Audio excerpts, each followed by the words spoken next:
Et pour commencer, on va ouvrir Photoshop. Donc, vous ouvrez votre Photoshop et la première chose à faire, ça va être d'ouvrir une image. Alors, pour commencer, on va ouvrir une image en format RAW. On appuie sur Ouvrir et on va aller sur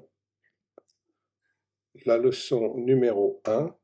Dans la leçon numéro 1, on va cliquer sur Image, puis on va ouvrir RAW. Appuyez sur l'image et dites Ouvrir.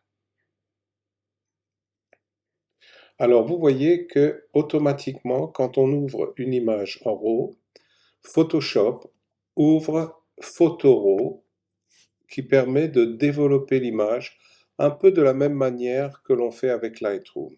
C'est-à-dire que sur le côté lumière, vous voyez, on a plusieurs options. On commence avec lumière, on appuie sur la petite flèche et ça nous donne un sous-menu où on peut changer par exemple l'exposition en fonction de la photo qu'on a. Ici, je vais rajouter un petit peu d'exposition. On peut changer le contraste. Donc encore une fois, c'est au choix de l'utilisateur. On peut augmenter ou baisser les tons clairs. Ça peut être très utile quand on a une partie de l'image qui est un petit peu surexposée, comme le ciel par exemple. On peut enlever les ombres quand il y en a, par exemple, vous voyez là. Et ça, c'est pareil, c'est utile quand on veut déboucher une photo qui est un peu trop sombre. On peut changer la quantité des blancs en l'augmentant ou en la diminuant. Et on peut faire la même chose avec les noirs. On peut baisser les noirs, donc on en rajoute, ou on peut les rendre plus clairs. Donc, voilà l'utilisation de ces curseurs. Quand vous avez fait ça, vous pouvez aussi avoir un impact sur la couleur. La couleur, vous avez pour commencer le curseur température. Plus vous allez vers les jaunes, plus vous allez réchauffer votre image. Plus vous allez vers les bleus, plus vous allez la rendre plus froide. Encore une fois, voilà un curseur qui est très utile quand on a pris des photos dans une pièce et que des fois on les trouve un peu trop jaunes. À ce moment-là, on va un peu vers le bleu et ça nous permet de redonner les couleurs naturelles si on a pris des photos à l'intérieur. La teinte, c'est quelque chose qui n'est pas, que je ne vous conseille pas de toucher, vous allez voir. Si on va par là, on va rajouter une teinte verte à l'image, ce qui est un peu inutile.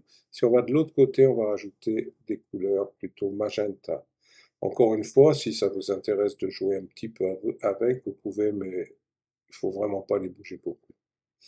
La vibrance de l'autre côté, c'est que si vous voulez rajouter, ah oui, euh, en principe, quand vous cliquez 2 fois sur le petit curseur, ça vous ramène au 0. Sauf que là, celui-là, il ne fait pas. La vibrance, eh bien, c'est pour rajouter de la couleur à une photo qui peut être un peu pâlotte. Plus on remonte, plus on donne de vibrance, plus on descend, plus on va vers les noirs et blancs. Là, en cliquant 2 fois, ça a fonctionné, ça m'a remis à 0. Là, il ne veut pas le faire, donc il faut le faire manuellement. Et la saturation, et encore une fois, c'est pour augmenter les couleurs. On arrive très vite à des choses qui ne sont pas jolies comme ça. Donc c'est à utiliser avec parcimonie. Par là, on va descendre encore vers les noirs et blancs. Et par là, on va aller vers des couleurs de plus en plus chaudes, de plus en plus rouges. Donc voilà ce que l'effet couleur vous fait. Les effets, eh bien, ici c'est pareil. Nous avons des choses qu'on retrouve dans Lightroom. La texture, pour augmenter un peu la définition de l'image, vous voyez. Ici, on a de plus en plus de flou. Ici, on va vers des images de plus en plus dures. Donc, la texture, encore une fois, à jouer avec parcimonie là-dessus. La clarté fait quelque chose un petit peu similaire. Les femmes aiment beaucoup la clarté quand elles ont des rides, parce que en descendant vers ce côté-là, vous voyez qu'on adoucit vraiment beaucoup l'image. Donc si vous avez un portrait et que vous voulez donner l'impression que la personne n'est pas aussi vieille qu'elle en a l'air, utilisez la clarté. Par contre, de l'autre côté, on s'aperçoit qu'on durcit vraiment les traits de cette dame. Donc, ça dépend de l'image que vous voulez, si vous voulez renforcer le relief ou si vous voulez au contraire le diminuer. Correction du voile, c'est vraiment très utile quand par exemple vous avez pris un paysage avec des montagnes et que les montagnes se perdent, sont voilées au fond de l'image. En utilisant cela, ça vous permettra de dégager un peu. Mais attention, ça a aussi une tendance à noircir un peu l'image. Voyez-vous? Donc la correction du voile, c'est une chose qu'on utilise beaucoup sur les paysages, les photos de paysages. Sur les photos où il y a des gens, je l'utilise un tout petit peu pour donner un effet de 3 dimensions, pour que la personne ressorte mieux contre le fond de l'image. La vignette, ben, comme son nom l'indique, ça vous met une vignette. Alors par ici, c'est une vignette blanche. C'était très à la mode quand on fait les photos de bébés, des choses comme ça. Ou de l'autre côté, vous avez une vignette noire qui peut être intéressante quand on veut concentrer le regard sur le centre de l'image. Donc, à choisir. Encore une fois, faites attention. Si on va trop fort avec le vignettage, on a quelque chose qui est vraiment pas naturel, qui est pas beau. C'est pareil de l'autre côté, ça paraît trop fort. Donc, la vignette à utiliser, encore une fois, avec parcimonie et en fonction. Le grain, bah, ma foi, c'est comme ça le dit, c'est pour rajouter du grain à votre image. Si on s'approche, vous le voyez mieux, regardez. Là, j'ai vraiment beaucoup de grains. Et si on va à 0, on retrouve la photo originale. Le grain, c'est quelque chose que, c'est encore une fois quelque chose que j'utilise pas trop parce que de choix, je préfère avoir des images claires. Mais des fois, si vous travaillez, vous voulez donner une impression de vieille photo, après l'avoir passé en noir et blanc, vous pouvez rajouter un tout petit peu de grain et ça donne l'impression d'une plus vieille photo. Donc, c'est au choix, encore une fois, de l'auteur. La courbe, c'est quelque chose qui est un peu difficile à utiliser. Je l'utilise rarement. Vous pouvez bouger la courbe comme ça pour assombrir ou éclaircir, mais on a des réglages beaucoup plus faciles à utiliser que la courbe. Donc, et vous avez un choix avec la courbe des tons clairs ou des tons foncés.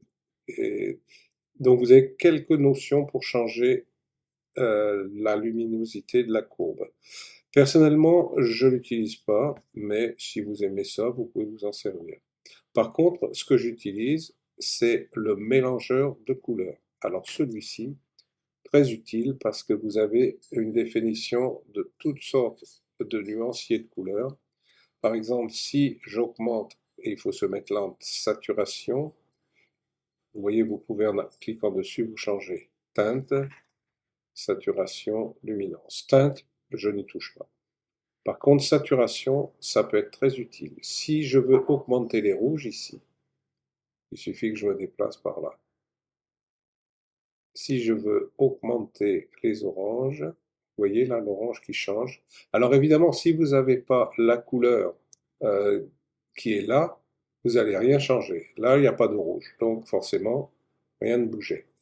Si j'avais une robe rouge ou quelque chose de rouge, je la rendrais plus rouge ou moins rouge en partant par là. Des oranges, par contre, il y en a plein. Donc là, si je les pousse, on les voit nettement qui changent. Et de l'autre côté, j'enlève pratiquement tous les oranges de la photo. Donc là, je les remets à 0. Les jaunes, c'est pareil. C'est le même système. Là où il y a des jaunes, vous voyez un peu le mur là. Soit je le rends plus jaune, soit je le rends moins jaune. Donc encore une fois, ça nous donne contrôle sur toutes les couleurs. Ici, il n'y a pas de vert véritablement, donc voilà, ça ne va rien changer, mais si vous avez des arbres, de la nature, vous pourrez changer les verts. Les turquoises, c'est pareil, il n'y en a pas dans la photo, donc ça ne va pas changer grand-chose. Et les bleus, il n'y en a pas non plus, donc ça ne change rien, c'est normal. Si vous avez un ciel bleu qu'il est trop pâle, vous pouvez le rendre plus bleu. Si par contre vous le trouvez trop fort, vous diminuez. Bon, pour le reste de la photo, il n'y a pas de violet, il n'y a pas de magenta, donc c'est pareil, il ne va pas y avoir d'influence. Mais tout ça pour dire que ces curseurs vont vous donner un contrôle total sur les différentes couleurs de la photo sans influencer toute la photo. Vous pouvez simplement vous concentrer sur une couleur. La luminance, c'est en fonction de la lumière dans chaque couleur. Par exemple ici avec les oranges, je peux aller vers des couleurs plus sombres, sans pour autant changer la couleur, sans la rendre plus forte, mais c'est une question de plus sombre à plus clair, comme vous voyez. Pareil pour les jaunes où il y en avait un peu, vous voyez, ça change littéralement l'intensité de la lumière pour ces couleurs. Voilà, donc ça c'est pour le mélangeur de couleurs, c'est un outil très utile. Après ça, color grading, c'est quelque chose où, encore une fois, c'est un peu comme le mélangeur de couleurs, et vous pouvez, en cliquant là-dessus, carrément changer la couleur, plus ou moins, de votre image. Vous pouvez faire le tour, et vous voyez que, pour ce qui est de toutes les couleurs qui appartiennent au ton du milieu, ça change tout. Bon, évidemment, vous pouvez cliquer individuellement et ça revient au même. Vous pouvez faire pareil avec les tons foncés de l'image ou les tons clairs de l'image. Et on se positionne encore une fois. Donc il y a beaucoup de contrôle là-dessus. Vous pouvez choisir aussi une balance entre les trois. Bon, ça c'est quelque chose, encore une fois, dont je ne me sers pas beaucoup. Donc je les remets au milieu, qui est la position neutre, et on retrouve notre image comme elle était. Après ça, color grading, non, ça on vient de le faire. Le détail, c'est au niveau netteté, par exemple, si on veut augmenter la netteté de l'image. Voilà. C'est pareil, c'est un peu limité. Voilà, une fois qu'on a fait tous les réglages à la manière de Lightroom et qu'on est satisfait par ce qu'on a fait, à ce moment-là, on peut aller sur Ouvrir et ça va ouvrir la photo dans Photoshop. Vous voyez que tout a changé là. Donc à partir de là, on a encore la possibilité de régler beaucoup de choses. Donc, on a encore des réglages qui nous permettent d'aller sur la photo. Pour commencer, je vais quand même commencer par dupliquer l'arrière-plan. Parce que vous voyez qu'il y a un cadenas qui va m'empêcher de faire certains réglages. Donc, pour commencer, je duplique l'arrière-plan en le tirant sur la petite croix plus ici. Et vous voyez que mon arrière-plan a été copié exactement de la même manière. Je vais faire un double clic pour changer le nom et je vais l'appeler les lectrices. Et après, j'appuie sur Entrée et voilà, mon calque est renommé et il ne se mélangera plus avec celui-ci. Donc, je vais vous montrer ce que tous ces réglages vont vous permettre de faire. Donc, on est encore dans la base de Photoshop ici. Pour commencer, le réglage luminosité. Eh bien, comme son nom l'indique, ça va nous permettre d'éclairer notre photo. On peut aussi changer le contraste ici. Bon, là, je suis assez content de ma photo. Vous remarquerez qu'ici, il y a une petite boîte avec une flèche qui est barrée. Ça veut dire que toute la photo qui suit derrière et tous les calques qui suivent derrière vont subir l'effet de luminosité que j'ai rajouté. Il faut prendre l'habitude, quand on veut se servir simplement du calque qui est dessous, d'appuyer sur cette petite boîte et d'avoir la flèche bien définie. Vous voyez, elle est apparue ici. Et maintenant, ça veut dire que cette luminosité ne concerne que le calque qui est dessous. OK? Alors, une fois que ça c'est fait, là je suis satisfait. Je peux fermer cette fenêtre et je la garde comme ça, ma luminosité. Si par exemple, je veux changer, je me dis, ah, j'ai mis trop de lumière par exemple, tout ce qu'il faut faire, c'est appuyer 2 fois sur le petit icône de luminosité et il vous rend sur le côté votre truc. Et vous pouvez donc rejouer avec pour le mettre à votre souhait. Maintenant, une autre chose qui est intéressante, c'est les niveaux. Les niveaux vont vous permettre de changer la luminosité, encore une fois. Si on tire vers le noir, on va assombrir notre photo. Si on tire vers le blanc, on va l'éclaircir. Encore une fois, c'est pas une fois que vous aurez fait le travail avec la luminosité, vous n'avez pas vraiment besoin de jouer avec ça.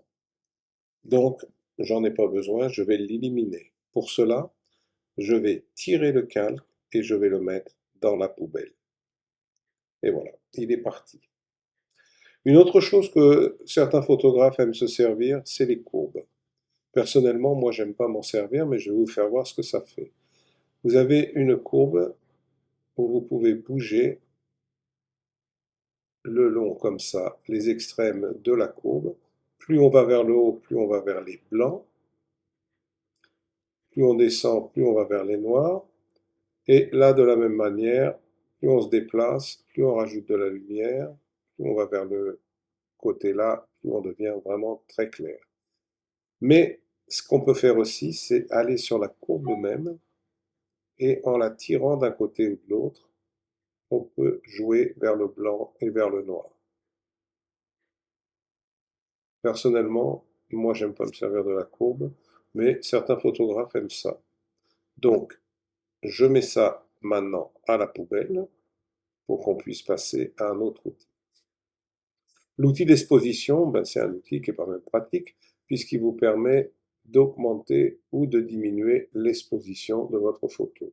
Donc, si vous voulez changer l'exposition, si vous la trouvez trop sombre, c'est ici qu'il faut venir. Après ça, le décalage, bon, ça sert à rien une fois que vous avez trouvé le bon truc.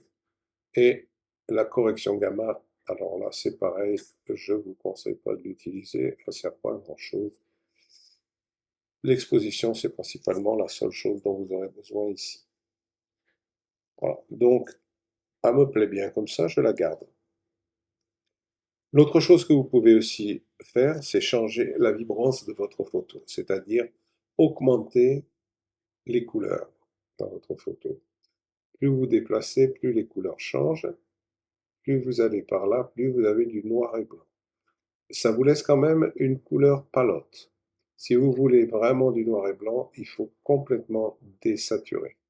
Okay, et de l'autre côté, votre saturation va vous redonner, par exemple, je reviens sur la couleur originale.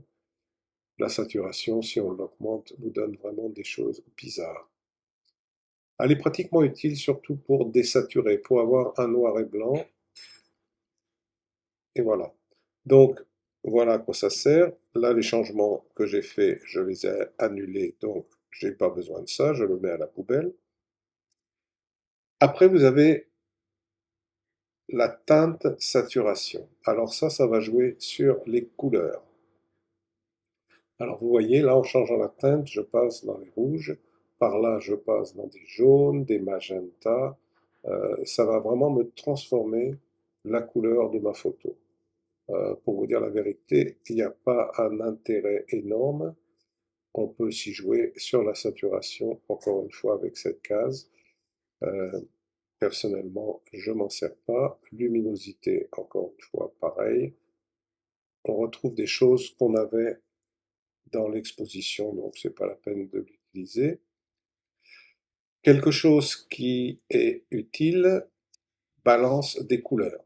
Alors là, ça vous donne la possibilité de changer certaines couleurs seulement. Par exemple, on va vers les rouges, ça ne touche pas les autres couleurs. Ou alors, on peut jouer sur les bleus, sur les cyanes. Pareil avec les magentas, vous voyez que ça vous donne des couleurs plus vers ça, ou des couleurs plus vers le vert. Encore une fois, c'est pas quelque chose dont on se sert très souvent, et il faut s'en servir vraiment avec parcimonie. Autrement, ça vous donne vraiment des photos avec des couleurs bizarres. Donc voilà pour la balance des couleurs, je la mets à la poubelle pour le moment. La teinte saturation, c'est pareil, j'en ai pas besoin, je la mets à la poubelle. Et on passe à quelque chose qui est beaucoup plus utile. C'est le noir et blanc. Vous avez directement un traitement en noir et blanc. Et le noir et blanc vous permet d'influencer les couleurs qui étaient dans la photo. On n'avait pas de rouge, mais par contre, on avait des jaunes. Donc, vous voyez l'effet que je peux avoir sur les parties jaunes. Il n'y avait pas de vert, donc ça ne va pas jouer beaucoup. Des cyanes, c'était un peu le fond du mur. C'est pareil, ça joue pas beaucoup. Les bleus, il n'y en a pas non plus dans ma photo. Donc, on ne voit pas trop la différence. Mais quand vous avez une photo qui a toutes ces couleurs dedans, vous pouvez, dans votre noir et blanc, influencer les couleurs individuellement, donc renforcer des parties de votre noir et blanc ou les rendre plus clairs. Ça, c'est pratique. Je mets ça à la poubelle. Le filtre photo, c'est encore quelque chose qui est très pratique. Alors, ici, vous avez en preset plein de filtres différents. Par exemple, je passe au rouge et ça a rendu la photo un peu plus rouge. Si je passe au jaune, vous voyez la couleur jaune est venue se mettre, mais ce sont des filtres, donc vous pouvez influencer la densité du filtre ici. Plus vous allez par là, plus il est fort, et le moins de densité, on revient sur la photo originelle. Vous pouvez conserver la luminosité originale, ou moi je la conserve toujours. Donc pour repasser à d'autres couleurs, par exemple cyan, vous voyez ça a changé la couleur, d'ailleurs ça donne un effet qui est pas mal du tout, ça sur ma photo. Et ainsi, vous pouvez jouer avec toutes les différentes options, à chaque fois c'est un filtre qui vous permettra de changer la couleur. Maintenant ce qui est intéressant, vous avez ici le sépia. Le sépia, il donne pas grand-chose sur une photo couleur.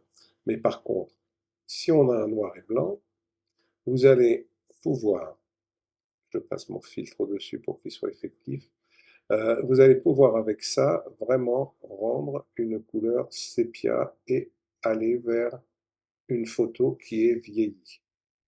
Donc ça vous permet déjà de faire des choses assez intéressantes. Vous avez remarqué que je l'ai passé au-dessus en appuyant et en tirant. Si je la mets en dessous, le noir et blanc que j'avais tout à l'heure domine. Pour que un nouveau réglage fonctionne avec Photoshop, il faut toujours que le calque passe au-dessus. Là, vous voyez, il influence celui du dessous immédiatement. Bon, écoutez, voilà pour la majorité des choses qui sont intéressantes. Le négatif, ça peut vous amuser, transformer votre photo en négatif. J'enlève le filtre que j'avais mis. Voilà. Et j'enlève le noir et blanc, bien sûr. Donc, on va revenir sur la photo originale. Si j'enlève ça, on revient sur la photo originale. Ok. Donc, voilà, maintenant, je vais vous faire voir comment ouvrir un JPEG. C'est encore plus simple. Allez sur la petite maison et dites ouvrir. Et cette fois-ci, vous allez aller chercher dans vos images, dans le dossier JPEG, la photo de Pessalou. Vous dites ouvrir et la photo immédiatement apparaît dans Photoshop. Plus besoin de passer par Camera Raw puisque on n'a plus besoin de développer la photo. Celle-ci est un JPEG, elle va s'ouvrir directement dans Photoshop. Donc voilà, et bien entendu, tout ce que je vous ai montré de réglage par rapport à la photo qu'on avait commencé à travailler à partir de Camera Raw, tout ça peut être maintenant utilisé directement. Donc on n'oublie pas de dupliquer sa photo et on pourra travailler sur celle-ci. Voilà. Bon, mais c'est tout en ce qui concerne d'ouvrir un dossier et de travailler sur les réglages de base. Allez, à bientôt.